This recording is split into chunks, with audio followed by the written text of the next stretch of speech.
او كما قال صلی اللہ علیہ وسلم۔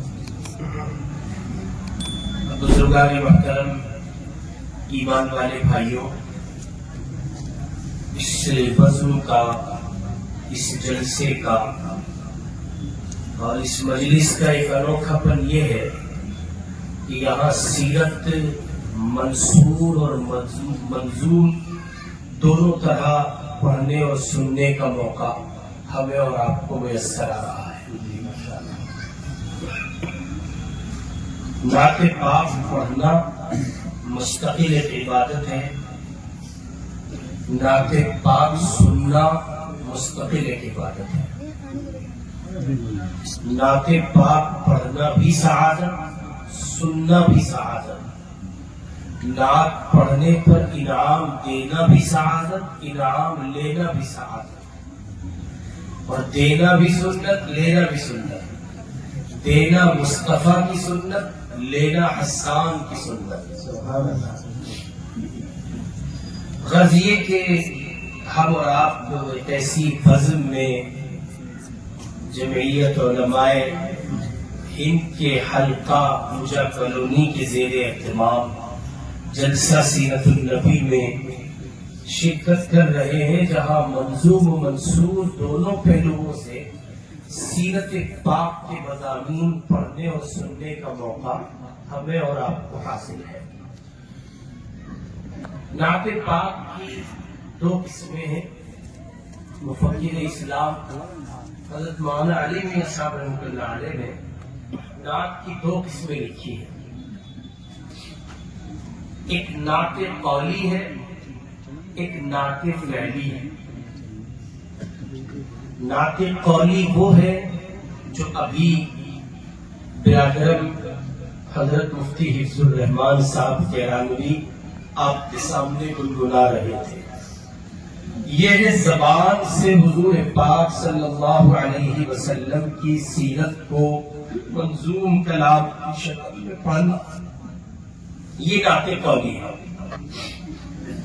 اسی کو اپنے ہاتھوں پر، اپنے وجود پر، اپنی آنکھوں پر، اپنے کانوں پر، اپنے لبوں پر، دن بھر کی ایکٹیویٹیز پر، نقل و حرکت پر اس مضمون کو پھیلا دینے کا نام نعت فعلی ہے۔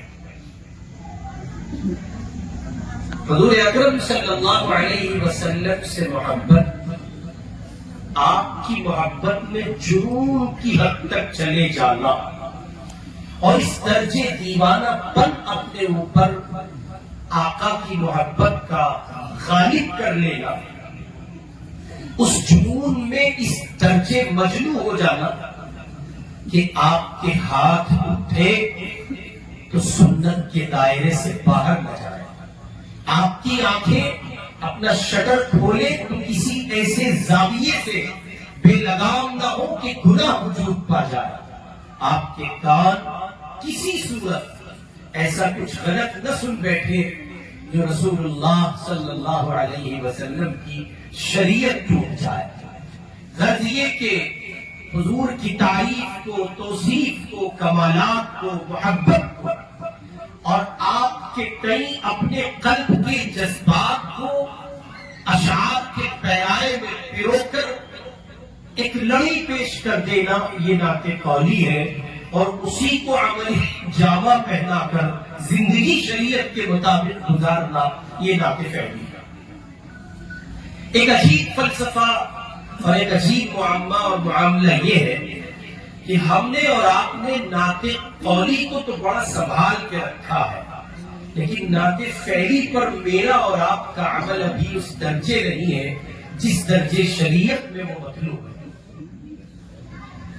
نعت قولی یہ کہ آپ اپنی زبان سے گنگنائے امام الانبیاء کی تعریف و توصیف، نعت قولی یہ کہ آپ پڑھے رسول اللہ صلی اللہ علیہ وسلم کی شان اقدس میں اشعار، نعت قولی یہ کہ آپ ان کے حسن کو، ان کے جمال کو، اوصاف و کمال کو، ان کی مکی اور مدنی زندگی کو، ان کے صبح و شام کو، ان کے طرز اطوار کو اشعار کی دنیا میں، شعر و شاعری میں، ادب کی دنیا میں لا کر آپ اپنی زبان سے کچھ گنگنائیں، یہ نعت قولی، اور اسی کو آپ عملی جامہ پہنا کر آنکھوں پر بندش لگا دیں، وہ نہیں دیکھیں گے جس کو محمد الرسول اللہ نے منع کیا ہے، وہ نہیں سنیں گے جن کے سننے سے آقا ناراض ہو جائے، وہ نہیں بولیں گے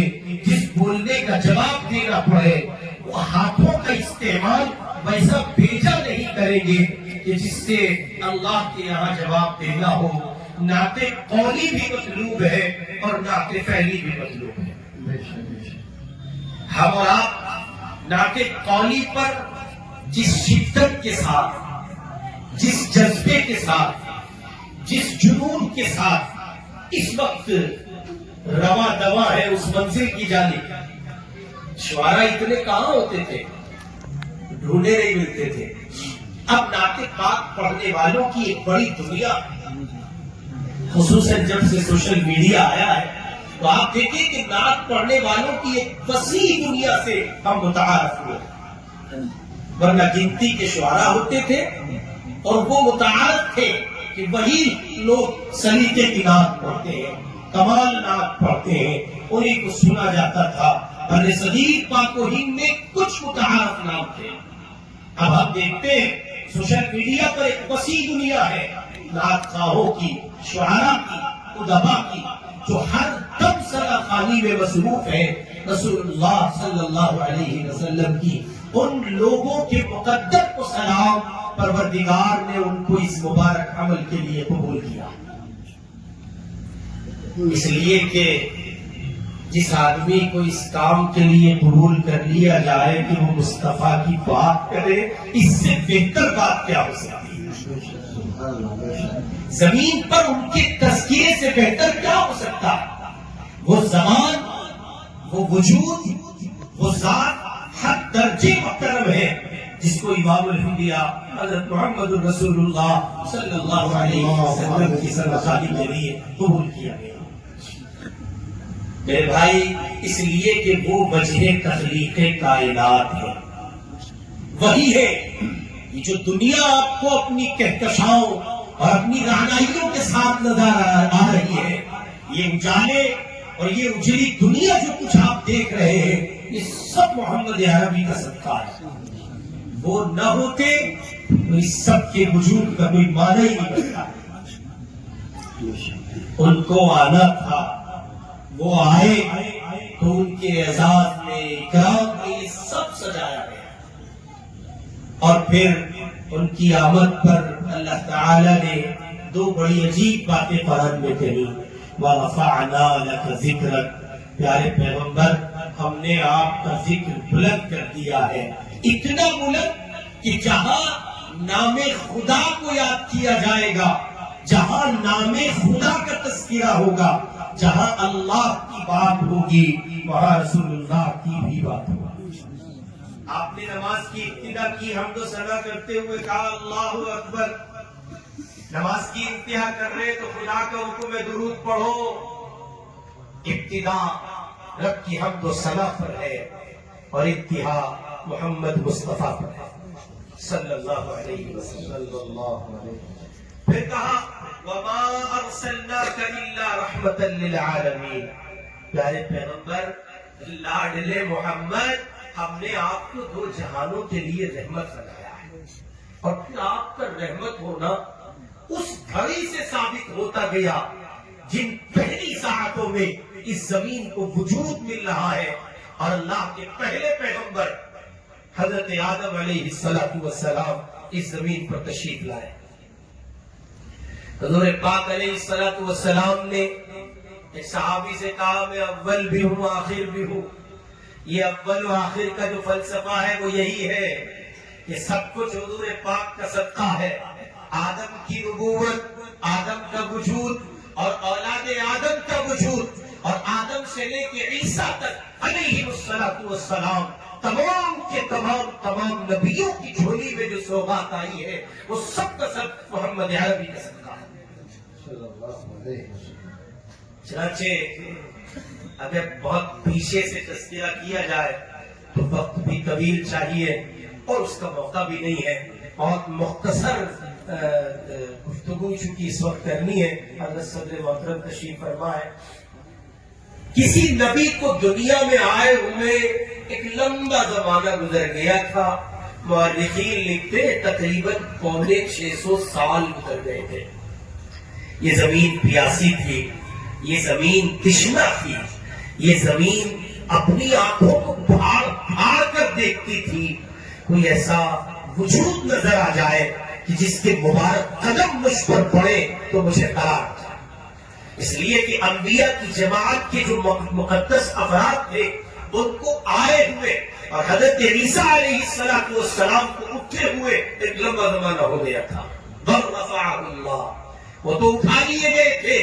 ان کے بعد جو ایک زمانہ ہے حضرت عیسیٰ اور جناب رسول اللہ صلی اللہ علیہ وسلم کے درمیان, وہ ایک طویل زمانہ ہے.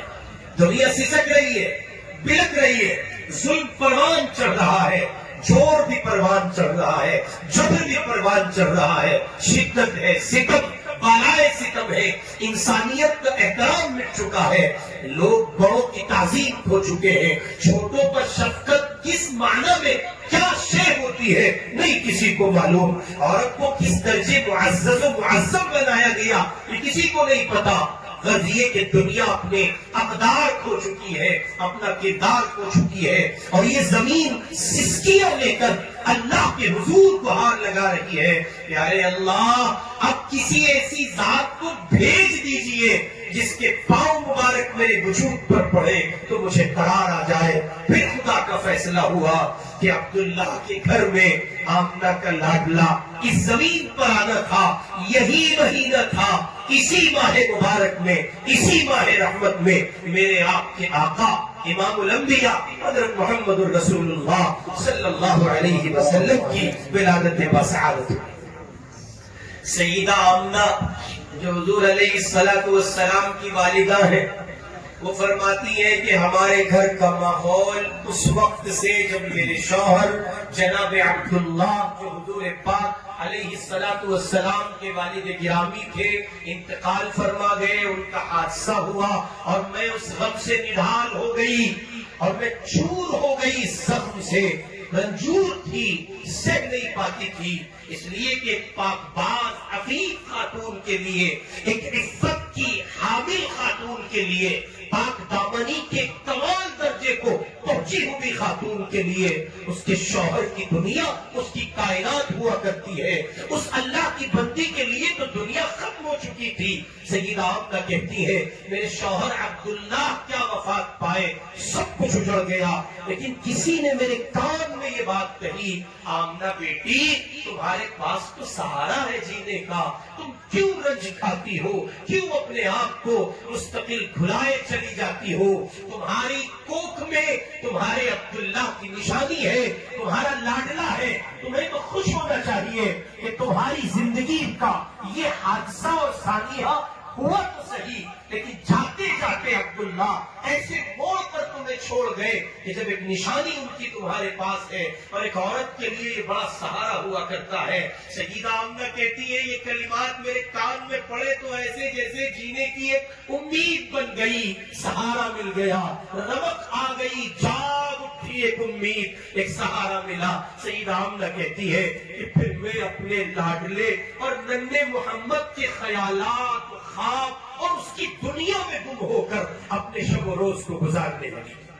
اب میں سوچتی ہر دن کی شام گزرتی تو میں سوچتی ایک سویرا آئے گا, ایک اجالا آئے گا جب میں اپنے شوہر جناب عبداللہ کو اپنے لاڈلے اس ننھے وجود میں دیکھ سکیں.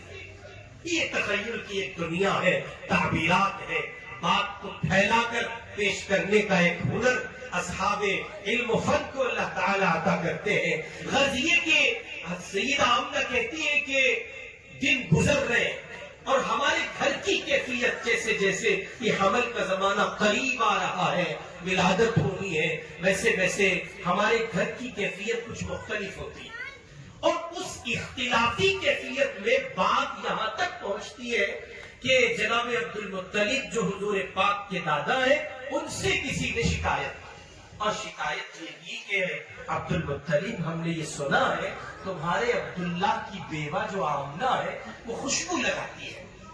ہمارے اس ملک میں 14 صدیوں کے بعد اب جب دنیا بہت اپڈیٹ ہو چکی ہے، بیوہ آج بھی اگر آرائش و زیبائش سے گزرے تو لوگ پسند نہیں کرتے، ناپسندیدگی کا مظاہرہ کرتے ہیں.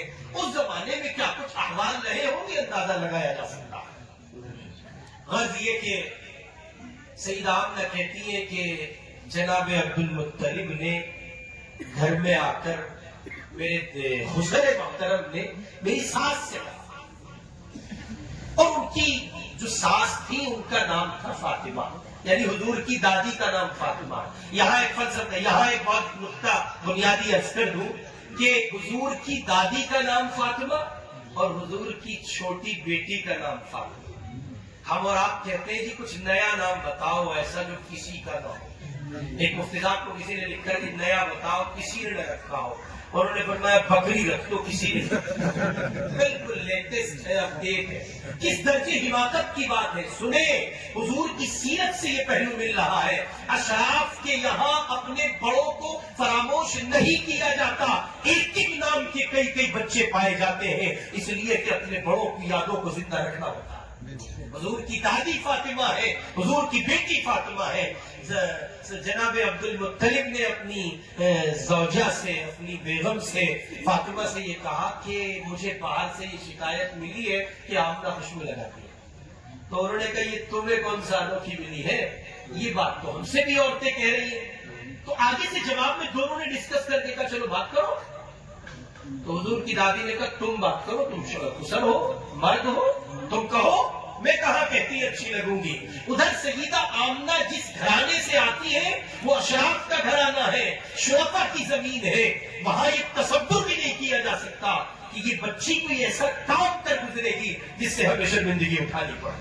لیکن ایک بات ہے، چل رہی ہے، آخر اس کا تو کوئی مداوع ہو. دونوں نے ہمت کی اور کہا چلو ایسا کرتے ہیں کہ مل کر کہتے ہیں. اس سے پہلے سیدہ فاطمہ کہہ چکی ہے حضور کی دادی کہ میں نے کئی بار بات کرنے کی کوشش کی لیکن بیٹی آمنہ کے چہرے پر رعب ایسا پاتی ہوں کہ ہمت جواب دے جاتی ہے. بتائے سیدہ فاطمہ کو، حضور کی دادی کو بتائے اس وجود میں کائنات کے امام ہے محمد رسول اللہ صلی اللہ علیہ وسلم کی ذات الہی اس وجود سے ملے. اللہ اکبر. اب دونوں نے ہمت کی، ایک سے دو بھلے، طاقت ڈبل ہو گئی. جا کر کے دونوں نے کہا بیٹی آمنہ ایک بات کہنی تھی. جی بابا کہے، کیا کہنا تھا؟ بیٹی کہنے کی ہمت تو نہیں ہو رہی ہے لیکن کہنا یہ تھا، باہر اس طرح کی کچھ باتیں چل رہی ہیں کہ تم خوشبو لگاتی ہو. وہ آگے سے جواب میں کہنے لگی، آنکھ بھر آئی، اشکبار ہوئی سیدہ آمنہ اور کہنے لگی بابا آپ کسی ایک خوشبو تک پہنچے ہیں. یہ جان جب سے میری جان کا حصہ ہے، یہ ننھا وجود جب سے میرا حصہ ہے، تم آپ ایک کسی خوشبو کی بات کرتے ہیں. میں ہر گھڑی ہر ساتھ میں نہیں معلوم کتنی خوشبوؤں سے گزرتی ہوں. اللہ اکبر، اللہ اکبر. سیدہ آمنہ کہتی ہے کہ یہ تو کچھ نہیں، مزید اس سے آگے بڑھ کر سیدہ آمنہ کہتی ہے کہ بابا میں رات جب سو جاتی ہوں، بستر پر لیٹتی ہوں سونے کے لیے، یوں میں نے آسمان کی طرف نگاہ اٹھائی، ایسا لگتا ہے چاند مجھ سے باتیں کرتا ہے، ایسا لگتا ہے ستارے مجھ سے باتیں کرتے ہیں، ایسا لگتا ہے کہ آسمان و زمین کے 14 طبق روشن ہو گئے. اور کبھی کبھی تو خواب یوں ہوتا ہے، پکار کے کہنے والا کہتا ہے بشرا لکی یا آمنہ فإنکی حملتی بسید الاولین والآخرین فإذا ولدتہ بسمیہ محمدا. آمنہ مبارک ہو، خوشخبری ہو، یہ ننھی جان جو تیری کوکھ کا حصہ ہے یہ جب پیدا ہو جائے اس کا نام محمد رکھنا. فإنکی حملتی بسید الاولین والآخرین، اس لیے کہ یہ بچہ دو جہانوں کا سردار ہو. اللہ اکبر. سیدہ علیہ کہ بابا آپ ایک خوشبو کی بات کرتے، یہاں تو کیفیت ہی کچھ اور ہے. ہم تو ہر گھڑی ہر ساتھ ایک نئی خوشبو سے گزر رہے ہیں. آپ کہتے ہیں کہ خوشبو، ہم ایک نئی خوشبو سے گزرتے ہیں. اور کبھی کبھی تو یوں لگتا ہے جیسے یہ لاڈلا بیٹا عبداللہ کے سارے غم بھلا دے گا. کبھی کبھی تو یوں لگتا ہے جیسے اس لاڈلے بیٹے کا وجود میرے آپ کے وجود کو روشنی بخشے گا. سیدہ آمنہ کہتی چلی جاتی ہیں اور جناب عبد المطلب اور ان کی شریک سفر سنتے چلے جاتے ہیں. بالآخر یہ کہ وہ گھڑیاں قریب آئیں کہ جب حضور اکرم صلی اللہ علیہ وسلم کی ولادت بسعادت ہوئی. اور بات یہاں تک پہنچی کہ سیدہ آمنہ کہتی ہے کہ قریب تر تھی وہ گھڑیاں. پروفیسر ڈاکٹر محمد حمید اللہ صاحب، professor Bahawalpur, vice chancellor professor Bahawalpur university, وہ لکھتے ہیں کہ ان روایات کو پیش کرتے ہوئے کہتے ہیں کہ حضور اکرم صلی اللہ علیہ وسلم کی والدہ ماجدہ کا وہ خاص کمرہ جہاں اللہ کے محبوب کا وجود مبارک ولادت بسعادت کی شکل میں ظہور پایا. ڈاکٹر صاحب نے ایک روایت نقل کی ہے، کہتے ہیں سیدہ آمنہ اچانک اپنے کمرے میں دیکھتی ہیں کہ دو عورتیں اس دنیا کی ہیں، انسانی دنیا کی، اور کچھ نورانی مخلوق ہے. تو ان سے پوچھا جاتا ہے کہ آپ کون ہیں؟ تو سیدہ آمنہ جواب میں آگے سے کہتی ہیں، پوچھ کے کہتی ہے تم کون ہو؟ تو وہ جواب میں کہتی ہے میں مریم بنت عمران. ارے تم تو جنت میں تھی. ہاں ہم جنت میں تھی. اور تم؟ کہ میں آسیہ، دنیا میں زوجہ فرعون. پھر تم بھی جنت میں تھی، یہاں کیسے؟ تو جواب میں انہوں نے کہا یہ کون ہے؟ کہ یہ نورانی مخلوق ہے، قرآن جنت ہے. ادھر اللہ کا لاڈلا آ رہا ہے، ادھر جنت سے پروٹوکول بھیجا گیا ہے، خصوصی دستہ آیا ہے. جاؤ جاؤ آمنہ کو کوپریٹ کرو، میرا لاڈلا دنیا میں آنے والا ہے. اس لیے کہ اس کا رحمت ہونا ساری دنیا نے دیکھنا ہے. آمنہ کو اگر تکلیف ہو گئی تو اس کا رحمی رحمت ہونا کیسے ثابت ہو سکے گا؟ اس لیے حضور علیہ السلام کی والدہ کہتی ہے کہ کوئی کہنے کو یہ بات کہے گا، میں فی الواقع حقیقت یہ بات کہتی ہوں. کوئی تو کہنے کو کہتا ہے مجھے تکلیف نہیں ہوگی. قسم رب کعبہ کی مجھے میرے لاڈلے محمد کی ولادت پہ پتہ بھی نہیں چلا کہ کب میرا ننگا وجود پایا. کوئی آمنہ کو جا کر پتہ کیسے چلتا؟ وَمَا أَرْسَلْنَاكَ إِلَّا رَحْمَةً لِلْعَالَمِينَ. پتہ کیسے چلتا؟ دو جہانوں کے سردار رحمت کے علم بردار آ رہے تھے، یہ ممکن نہیں تھا. اما آپ کو تکلیف ہو جاتی. اور پھر یوں ہوا کہ لمحات کے لمحوں میں سفر طے کیے گئے. نور کی چادریں، نور کی فضا کا ماحول، نورانی بادلوں کا سایہ. اور کہا گیا فرشتوں کی جماعت آئی اور انہوں نے ان سے یہ کہا گیا اٹھاؤ اور آسمان دنیا کی سیر کراؤ اور بتاؤ ساری دنیا کو جا کر کے کہ میرا لاڈلا محمد اب دنیا میں آ گیا ہے. حضور اکرم صلی اللہ علیہ وسلم کی ذات بابرکت آپ کی ولادت اس بسعادت وجود پائی. غرض یہ کہ وہ گھڑیاں، وہ مبارک ساعتیں، جن ساعتوں کا اس زمین کو بڑی شدت سے انتظار تھا، ادھر حضور آئے. اور پھر روایات کا ذخیرہ ہے کہ ادھر قیصر و کسریٰ کے محل میں کس درجے حالات دیگر گم ہوئے اور زمین میں اچانک کچھ ایسی تبدیلیاں واقع ہونے لگی کہ دور اندیش لوگ یہ کہنے پر مجبور ہو گئے اب زمین پر کچھ نیا ہو. بات آگے بڑھی اور بڑھتے بڑھتے یہاں تک پہنچی کہ سیدہ آمنہ اپنے لاڈلے کی شکل میں اپنے شوہر عبداللہ کا غم بھلا کر اقرار واقعی حاصل کر رہی ہے. اور جب جناب عبد المطلب کو باہر پکڑ کر لوگ پوچھتے ہیں کیا بات، عطر کی دکان کھول لی کیا، تار ہو گئے؟ عبد المطلب ہوا کیا؟ تمہاری گھروں دیوار سے خوشبوئیں پھوٹ رہی ہے. تو عبد المطلب کس کس کو جواب دیتے؟ حضور کو گود میں اٹھایا، باہر لائے اور فرمایا جب سے ہمارا مہمان آیا ہے تب سے ہمارا گلستان معطر ہو گیا. پھر آخر یہ کہ اللہ کے پاک پیغمبر کا وہ بچپن اور بچپن کی وہ گزرگاہیں اور وہ ساعتیں کہ جن میں آپ اپنے گھر میں ہیں، اپنی والدہ کے زیر سایہ ہیں، اور پھر عرب کے ماحول کی وہ ایک خاص فضا. شہر کے بچے دیہات میں جاتے ہیں، شہر کے بچے گاؤں میں جاتے ہیں اور خاص قسم کی عورتیں ہیں، دایا کہلاتی ہیں، ہماری آپ کی زبان میں اگر تعبیر استعمال ہو، وہ ان کو لے جاتی ہے، کھیت ہے، کھلیان ہے، ہریالی ہے، سبززار کھلتا ہے، ایسے علاقوں میں یہ بچے پرورش پاتے ہیں، نشو و نما اچھی ہو جائے، اور پھر ان کو شہری لوگ اعزاز و اکرام سے نواز کر ان کی داد و تہذیب کا کچھ کام کرتے ہیں۔ غرض یہ کہ وہ گھڑیاں قریب آئی اور مکے میں ایک شور مچا کہ جو بچے پیدا ہوئے ہیں ان کو لینے کے لیے مختلف قبائل کی عورتیں آ گئیں، مختلف قبائل کے مرد آ گئے، وہ آ رہے ہیں۔ پہنچے، مالداروں کی چوکھٹ پہ دستک دی، دنیا آئی اور مکے میں جتنے بچے ان دنوں میں پیدا ہوئے ان سب کو لیا۔ نہیں پہنچا کوئی تو اس چوکھٹ پر نہیں پہنچا جس چوکھٹ کے قدموں میں کائنات چھپی ہوئی تھی۔ نہیں پہنچا تو کوئی نہیں پہنچا وہاں جہاں عبداللہ کا در یتیم تھا، آمنہ کا لال تھا۔ یہ سمجھ کر چھوڑ دیا کہ اس یتیم کے گھر سے کیا ملنے والا ہے۔ مبلغ اسلام حضرت مولانا عمر صاحب پالنپوری رحمہ اللہ ایک جملہ کہا کرتے تھے، بڑا معنویت کا حامل، کہتے تھے لوگوں جیسے یتیم محمد کو دنیا نے چھوڑ دیا تھا اور لیا نہیں تھا، آج محمد کا دین یتیم ہو گیا۔ ناطے کوئی دنیا اپناتی ہے، ناطے فیلی کوئی نہیں اپناتا۔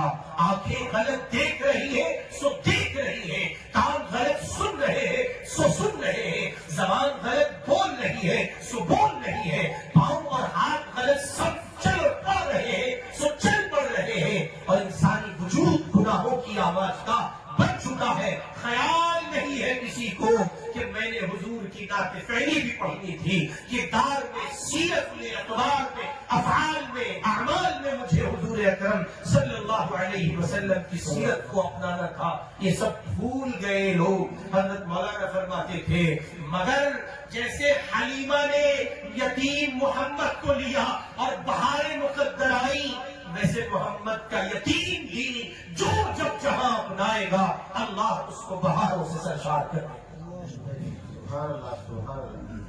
سیدہ حلیمہ سعدیہ رضی اللہ تعالی عنہا آئی، دیر سے پہنچی، اور ان کے دیر سے پہنچنے کی وجہ ان کی مفلسی، بے بسی اور زیادہ راہ کی کمی۔ اونٹنی ان کی بہت کمزور، اسے پہلے ہی کھانے کو نہیں ملا، کیسے کیسے ٹک ٹک کرتے وہ مکہ مکرمہ پہنچی۔ آئی، مکے میں انٹری ہوئی تو خبری لال جو مکے کے تھے اس کی اطلاع دیتے تھے کہ فلاں فلاں گھر میں بچے پیدا ہوئے ہیں۔ اس زمانے میں بھی خبری لال ہوتے تھے، آج بھی خبری لال ہے، خبری ہر جگہ ملیں گے آپ کو۔ آپ کے قاسم وہار پوجا کلوری میں پتہ نہیں کتنے ہوں گے۔ اللہ ان خبریوں سے امت کو محفوظ رکھے۔ بات ہے تو جیسے حضرت حلیمہ آئی تو اس نے کمنٹ پاس کر کے کہا اب آئی ہو، اب تو بچا ہی کچھ نہیں، وہ ایک یتیم بچا ہے۔ حضرت حلیمہ کہنے لگی من بہت ٹوٹا اللہ، اب دیر سے پہنچے اور اب کچھ بچا ہی نہیں، مالداروں کے سب بچے لے گئے، کوئی نہیں بچا، عبداللہ کا یتیم ہے بس۔ حضرت حلیمہ کہتی ہے میں نے مشورہ کیا اور میں نے کہا چلو خالی جانے سے بہتر ہے باہر چل کے دیکھو تو، گھر جانے میں دیکھنے میں تو مسئلہ ہی کوئی نہیں۔ دروازے پہ آئی، سیدہ آمنہ کے دستک دی، کیا میں اندر آ سکتی ہوں؟ اندر سے آواز آئی اجازت ہے، اور پھر منظر کچھ یوں تھا کہ چارپائی پر لیٹے ہیں امام الانبیاء اور آپ کے وجود مبارک پر ایک ہلکی چادر پڑی ہے، اور سیدہ آمنہ قریب بیٹھی ہیں، اور حضرت حلیمہ مخاطب ہو کے کہتی ہیں سنا ہے آپ کے گھر میں ایک بچہ ہے، کہاں میرا لاڈلا محمد ہے۔ حضرت حلیمہ کہتی ہے جب انہوں نے کہا میرا محمد ہے تو یہی میرے قدم بھی رک گئے، سانسیں بھی رک گئی، یہ نام پہلے کبھی نہیں سنا تھا، یہ نام انوکھا ہے، یہ نام منفرد ہے، یہ نام یکتا ہے، یہ نام اپنے اندر انفرادیت لیے ہوئے ہے۔ کسی نے کہا دلوں سے غم مٹاتا ہے، محمد نام ایسا ہے، جڑے بساتا ہے، محمد نام ایسا ہے صلی اللہ علیہ وسلم۔ سیدہ آمنہ کہتی ہے کہ حضرت حلیمہ نے کہا کہ ایک بار آپ اپنے لخت جگر کو دکھا سکتی ہیں؟ تو انہوں نے کہا بالکل کیوں نہیں دکھائیں گے. یوں رخ انور سے کپڑا ہٹایا گیا. حضرت حلیمہ مشورہ کر کے دیکھنے کے خیال سے گھر میں آئی. یوں کپڑا ہٹا, حضور پاک صلی اللہ علیہ وسلم نے آنکھیں مبارک کھول دی, جہان روشن ہوا. حلیمہ کی نگاہ محمد عربی سے ملی اور یوں لبوں کے دریچے کھلے تو ایک نور کی لڑی تھی جو آسمان تک چلی گئی. حلیمہ کہتی ہے بس یہی اسی ساتھ میں نے فیصلہ کرتے ہوئے کہا کچھ ملے نہ ملے یہ لاڈلی مسکراہٹ میرے لیے کافی ہے. اللہ. اب میں نے جلدی سے یوں اٹھا کے سینے سے لگایا. حضرت حلیمہ کہتی ہے ایسی ٹھنڈک, وَمَا أَرْسَلْنَاكَ إِلَّا رَحْمَةً لِلْعَالَمِينَ. بتائے کوئی اماں حلیمہ کو اس ٹھنڈک کا ملنا یقینی ہے, اس قرار کا ملنا یقینی ہے. تم تو ان کی رضائی ماں بنو گی تو تمہیں تو جو کچھ ملے گا. ان کی رحمت تو وہ ہوگی جو اغیار کو پہنچے گی, پھر تم تو ان کی اپنی ہو. حضرت حلیمہ کہتی ہے میرے مردہ جسم میں جان پڑ گئی اور میں نے اب جلدی کی, کوئی ایگریمنٹ نہیں, کوئی معاملات طے نہیں. میں نے کہا میں جاؤں, تو میں نے کہا بہن میری بات تو سنو, ابھی میں اپنے خسر کو بلا لیتی ہوں, گھر کے بڑے چھوٹے آ جاتے ہیں اور معاملات کا کوئی معاملہ طے نہیں ہونا. بہن آپ کی ساری شرطیں منظور ہیں اور میری کوئی شرط نہیں ہے. تیرے لاڈنے کی مسکراہٹ ایسی ہے, اس مسکراہٹ پر وجود قربان, اس کے سوا کچھ نہیں چاہیے. حضرت حلیمہ سعدیہ رضی اللہ تعالیٰ نے کہتی ہے یوں معاملہ طے ہوا اور میں لے کے جلدی سے چلی. اور پھر وہ ہماری جو لاغر سی اونٹنی تھی, ہم اس پہ آ کے بیٹھے, وہ برات بن گئی اور اس میں جو قوت اور طاقت پیدا ہوئی ہے. تو جو پہلے آئے تھے آ کے گئے, لمبی مسافت طے کر چکے ہیں. حلیمہ نے جانے کی ٹھانی اور اب ان کی اونٹنی نے دوڑنا شروع کیا. اما حمادی نے لکھا ہے اما حلیمہ نے حضور پاک علیہ السلام کو ایسے بٹھایا, بیٹھی ہے اونٹنی پر اور ایسے بٹھایا اور بات کرتے ہوئے جا رہی ہے اور کہہ رہی ہے آپ مجھ سے باتیں کرتے ہیں, آپ مجھے دیکھ کر مسکراتے ہیں. محمد آپ کی مسکراہٹ کیسی ہے, آپ کتنے پیارے ہو. ادھر حلیمہ بات کر رہی, ادھر جو اونٹنی چلا رہا ہے وہ کہہ رہا ہے حلیمہ یہ نام پھر سے لینا ذرا. کیا کہا؟ محمد محمد محمد. میں نے بڑے بڑے شعراء, ادباء اور فصحاء کی زمین کو دیکھا ہے اور میں نے شعر و ادب عربی کی دنیا کھنگالی ہے. حلیمہ یہ نام منفرد ہے, میں نے کہیں پایا ہی نہیں. بتائے کوئی اس اونٹنی چالک کو یہ نام بھی منفرد ہے, یہ ذات بھی منفرد ہے. انسان نہ کوئی پہلے تھا نہ کوئی بعد میں ہوگا. محمد سے بہتر, برتر, بالا تر, اعلیٰ, افضل, اکمل, احسن, اجمل نہ زمین پہ کوئی آیا ہے نہ احسن منك لم تر قط عيني واجمل منك لم تلد النساء خلقت مبرئا من كل عيب كأنك قد خلقت كما تشاء. جہاں میں ان سا چہرہ ہے نہ ہے خندہ جبھی کوئی, ابھی تک جن سکی نہ عورتیں ان سا ہنسی کوئی. نہیں رکھی ہے قدرت نے میرے آقا کبھی تجھ میں, جو چاہا آپ نے مولا وہ رکھا ہے سبھی صلی اللہ علیہ وسلم.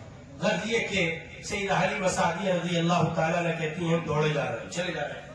وہ جو ہم سے پہلے آگے چلے گئے وہ کہیں ٹھہرے ہوئے ہیں اور وہ جو ٹھہرے ہوئے ہیں انہوں نے اپنے قافلے سے کہا کنارے ہو جاؤ. یہ اونٹنی کے دوڑنے سے جو گرد اٹھ رہی ہے, جو دھول اٹھ رہی ہے, اس سے ایسا لگتا ہے کہ لٹیرے آ رہے, قافلہ لوٹ لیں گے, کنارے ہو جاؤ. اب وہ جو کنارے ہوئے اور جھٹ سے گزری ہے سیدہ حلیمہ کی اونٹنی, تو کسی نے قافلے سے کہا حلیمہ تم, یہ وہی اونٹنی ہے, کیا تم نے سواری بدل دی؟ اما حلیمہ نے کہا نہیں, سواری نہیں بدلی, سوار بدل گیا ہے. پہلے ہم سوار تھے, اب محمد الرسول اللہ دو جہان کے سردار سوار صلی اللہ علیہ وسلم. اس پر بڑے جامع اشعار ہیں, وہ بچپن میں ہم سنتے تھے, بڑی پیاری نعت تھی. اب تو وہ بچپن والی نعتیں تو ملتی ہی نہیں سننے ہوتے, سیدھے سادے لہجے ہوتے تھے ان کے. آج کل تو بڑے ٹیڑھے میڑے منہ بنا کے شعراء جو ہے پیش کرتے ہیں, وہ بڑے سیدھے سادے لہجے ہوتے تھے, بڑے جامع اشعار ہیں. تقدیر حلیمہ کی جاگی رحمت کے بادل چھاتے ہیں. سیدہ حلیمہ کہتی ہیں یوں میں نے اپنے قبیلے کی, اپنے خطے بنو سعد کی زمین پر قدم رکھا اور ہم اپنے ننھے محمد کو لے کے گھر میں آئے، بتایا نہیں ہم نے کسی سے.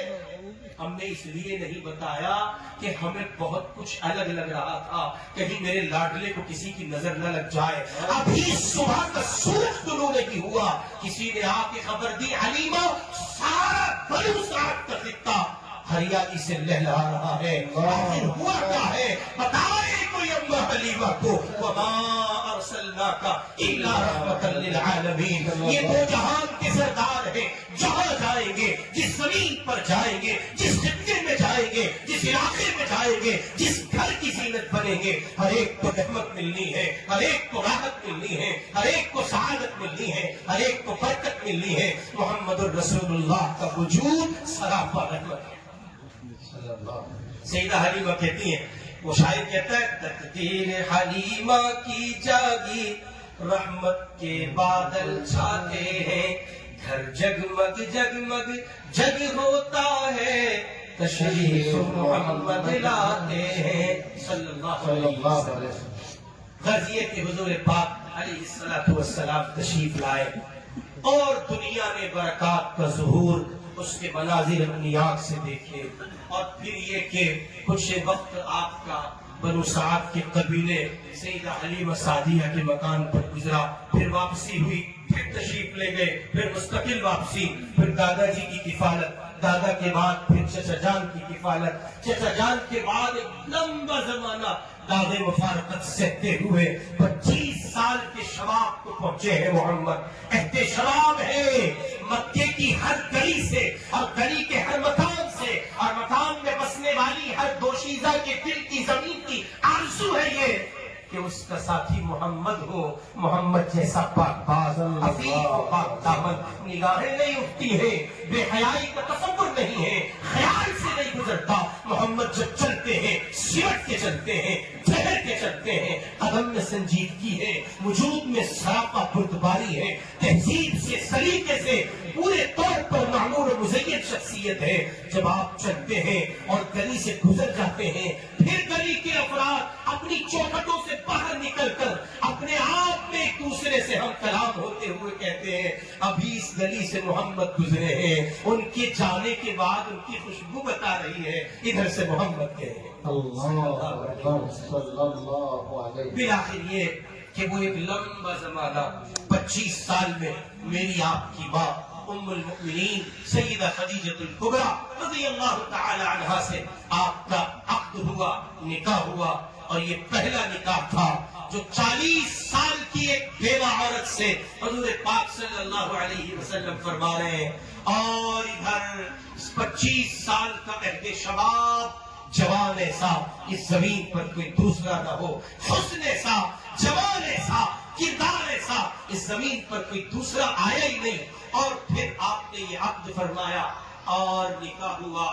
15 سال مزید گزرے، پھر پختگی کی ایک عمر کا وہ پہلو وجود پایا جب آپ اللہ کی محبت میں غرق ہو کر، سرشار ہو کر ایک پہاڑ کی چوٹی پر اس کی ایک غار میں جہاں سے حرم محترم کا نقطہ حرم کعبۃ اللہ کا حصہ صاف دکھتا ہے، آپ اپنے رب، اپنے مولا کی یاد میں ہمتاً مصروف رہتے ہیں.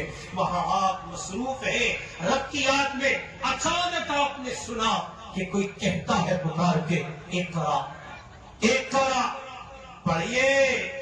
آپ نے فرمایا ما انا بقاری، میں پڑھا ہوا نہیں ہوں. پھر کہا کہنے والے نے اقرا بسم ربک الذی خلق.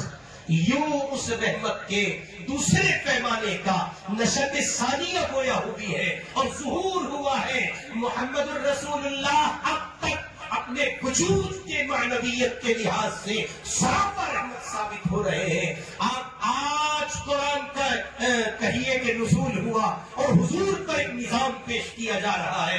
آپ کو نبی بنایا گیا ہے، امام الانبیاء کے خطاب سے آپ سرفراز ہوئے، تاج نبوت آپ پر آپ کے سر پر رکھ دیا گیا. ما کان محمد ابا احد من رجالکم ولکن رسول اللہ وخاتم النبیین کا مصداق آپ قرار پائے. آج تاج نبوت آپ کو عطا کر دیا گیا، باب نبوت کو بند کر دیا گیا، اور آج آپ کو نبی بنا کر یہ اعلان کیا گیا کہ جس نظام کی بشارت آدم سے لے کے عیسیٰ تک مبشرم برسول یأتی من بعد اسمہ احمد کے الفاظ میں قرآن کے پیرائے میں، قرآن کی آیت میں عیسیٰ علیہ السلام نے بشارت دی تھی، آج اس نظام کی ابتدا ہو رہی ہے۔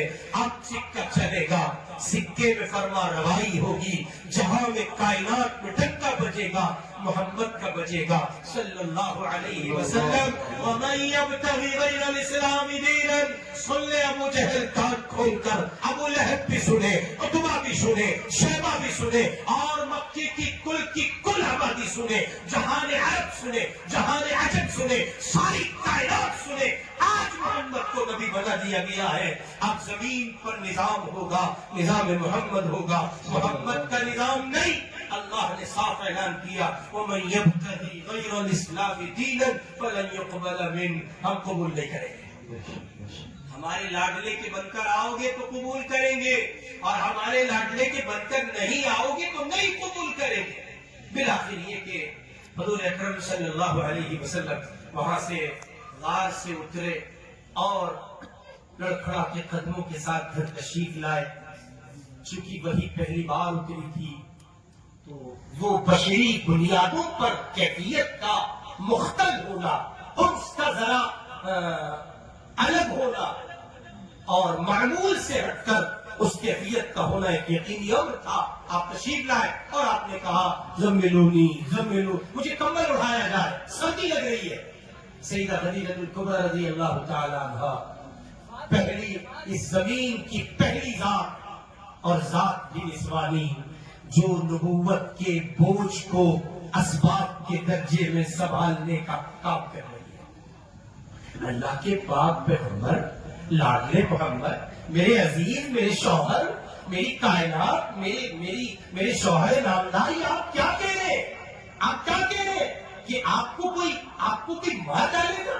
آپ کی جان کے تلف ہونے کا آپ کو خیال کیسے؟ آپ تو غریبوں کے کام آتے ہیں، آپ دوسروں کا بوجھ اٹھاتے ہیں، بے سہاروں کا سہارا آپ بنتے ہیں، بھوکوں کو کھانا آپ کھلاتے ہیں۔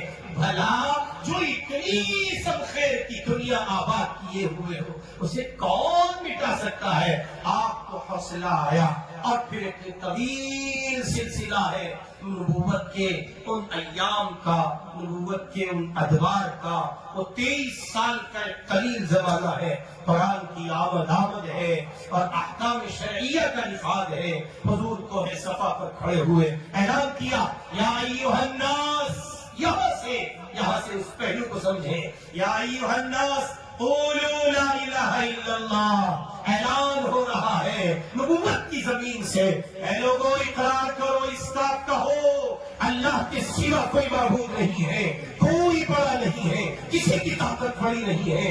ہاں، نہ امریکہ بڑا ہے، نہ اسرائیل بڑا ہے، نہ اس ملک کی طاقتی طاقتیں بڑی ہیں، بس اللہ بڑا ہے۔ محمد کا کلمہ یہی ہے، پیغام یہی ہے، صدا یہی ہے، ندا یہی ہے، بس ایک بات کہتا ہے محمد عربی صلی اللہ علیہ وسلم کا پیغام، لوگوں اقرار کرو، ہر ایک خوف سے آزاد ہو جاؤ، ایک خوف اپناؤ، ذات باری کا خوف، ایک چوکھٹ اپناؤ، ذات باری کی چوکھٹ، اس کے سوا کوئی معبود نہیں، کوئی مسجود نہیں، اس کے سوا کوئی مالک حقیقی نہیں۔ وہی ہے جو لوگوں کو کھانا دیتا ہے، وہی ہے جو لوگوں کو پانی دیتا ہے، وہی پالنہار ہے، وہی رزاق ہے، وہی ہے حاکم و مالک۔ الیس اللہ باحکم الحاکمین، اس زمین پر کوئی دوسرا نہیں ہے، کل جہان کا مالک وہی ہے، اسی کا قبضہ ہے، اسی کی دنیا ہے، اسی کا نظام ہے۔ چھوڑ دو لات و عزا کی دنیا کو، آؤ ہزاروں باطلیں معبودان باطلہ کو چھوڑ کر ایک حق کی، حق پرستی کی چوکھٹ اپناؤ۔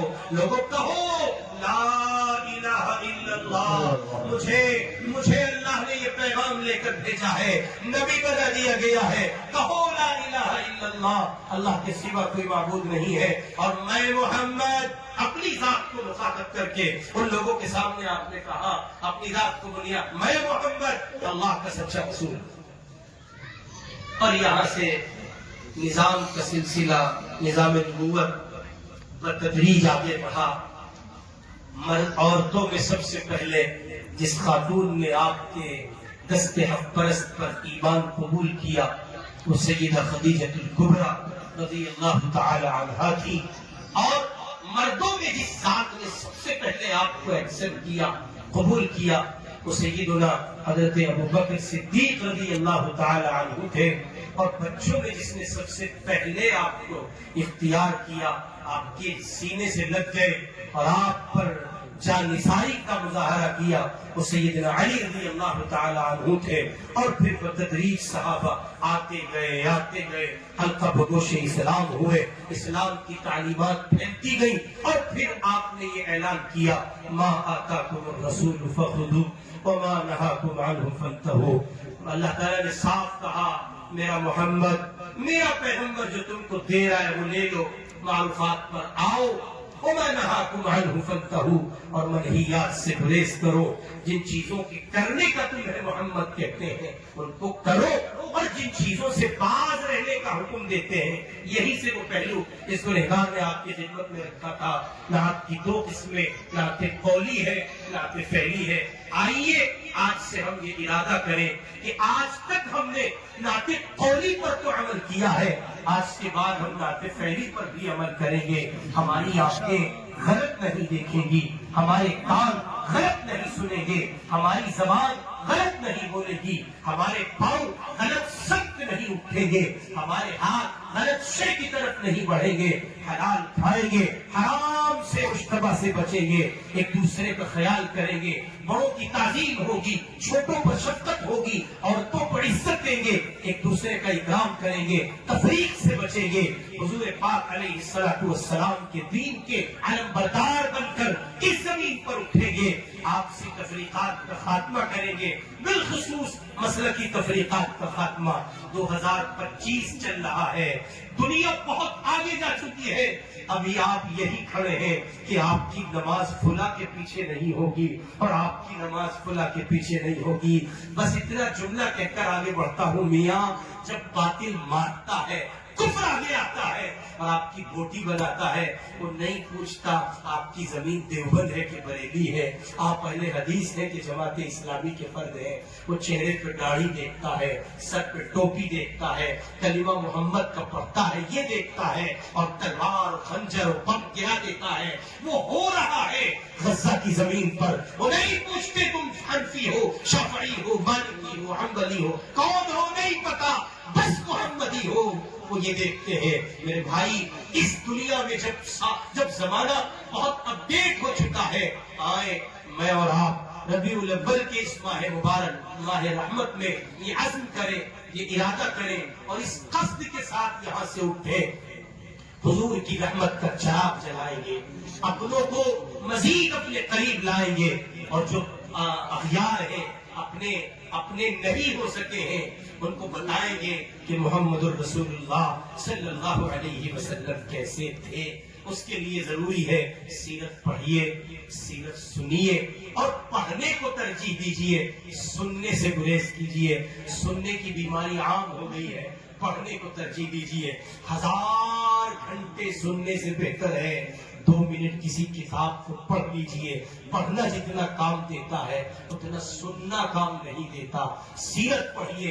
آپ پر حضور پاک کا، مجھ پر اللہ کے محبوب کا یہ حق ہے کہ ہم ان کی سیرت پڑھیں، ان کی لائف پڑھیں، ان کی جیونی پڑھیں. ایک امتی ہونے کا یہ حق ہے. ان کے احسان اتنے ہیں کہ ہم پر یہ لازم ہے کہ سیرت پڑھیں، اور پھر ان کی سیرت پڑھ کر وہاں سے نقوش حاصل کریں، اور یہ ارادہ کریں کہ آج کے بعد اپنے ظاہر کو ان کے ظاہر سے میچ کرنے اور میل کھلانے کی کوشش کریں گے. چہرے پہ سنت سجائیں گے. ذرا غور تو کریں، وہ چہرہ بھی کوئی چہرہ ہے جو حضور سے میل نہ کھاتا ہو، اللہ کے پاک پیغمبر سے مشابہت نہ رکھتا ہو. سیرت پڑھیے، سنتوں کی دنیا میں آئیے. حضور پاک نے فرمایا لا يؤمن احدكم حتى يكون هواه تبعا لما جئت به. کامل مومن اس وقت تک مومن نہیں ہو سکتا جب تک وہ اپنی خواہشات کو، نفسانی خواہشات کو میرے لائے ہوئے دین کے تابع نہ کر دے. اور اس کا سیدھا سا سمپل سا فارمولا یہ ہے کہ سنت کے زمرے میں آ جائیے، سنتیں اپنائیے، سنت کے مطابق زندگی گزاریے. بقول حضرت مولانا انعام صاحب رحمۃ اللہ علیہ کے بھائی ہم یہ نہیں کہتے سارے کام مطابق سنت کرو، ہم اتنا کہتے ہیں کہ جتنے کام کرتے ہو ان کو سنت کے سانچے میں ڈالو۔ کھانا کھانا ہے دسترخوان بچھاؤ مطابق سنت کھاؤ، پانی پینا ہے مطابق سنت پیو، بازار جانا ہے مطابق سنت جاؤ، گھر میں داخل ہونا ہے تو سیکھو، علماء کے قریب لگو، ان سے پوچھو گھر میں داخل ہونے کا سنت طریقہ کیا ہے۔ اور پھر حضرت شاہ صاحب رحمۃ اللہ علیہ کا وہ شعر، نقش قدم نبی کے ہیں جنت کے راستے، اللہ سے ملاتے ہیں سنت کے راستے، یہ ایک غیر مرتب سا مضمون اس گنہگار میں سیرت مبارکہ کے حوالے سے آپ کی خدمت میں رکھا۔ اللہ رب العزت والجلال ہمیں اور آپ کو حضور پاک صلی اللہ علیہ وسلم سے سچی محبت، ان کا اتباع سنت اور ان کی سیرت اپنانے کی توفیق عطا فرمائے۔ وآخر دعوانا الحمدللہ۔